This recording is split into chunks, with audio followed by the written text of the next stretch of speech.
Payg'ambar alayhissalomlar qaysi davlatdan chiqqan va ular necha yosh yashaganini bilasizmi? Shri Lankadan Odam alayhissalom 960 yil umr ko'rdilar. Iordaniyada Nuh alayhissalom 950 yil umr ko'rdilar. Suriyadan Shuayb alayhissalom 882 yil umr ko'rdilar. Livan davlatidan Solih alayhissalom 586 yil umr ko'rdilar. Falastin davlatidan Ibrohim alayhissalom 195 yil umr ko'rdilar.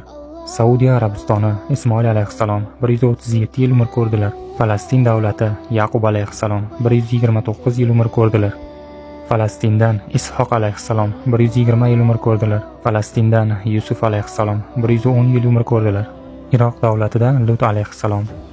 Iordaniya davlatidan Ayub alayhissalom. Yaman davlatidan Hud alayhissalom. Iordaniya davlatidan Zakariya alayhissalom 207 yil umr ko'rganlar. Isroil davlatidan Sulaymon alayhissalom 150 yil umr ko'rganlar. Misrdan Xorun alayhissalom 119 yil umr ko'rganlar. Misrdan Muso alayhissalom 125 yil umr ko'rganlar.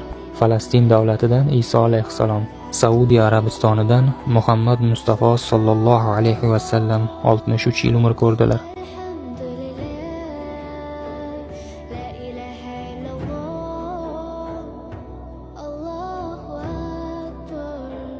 Subhan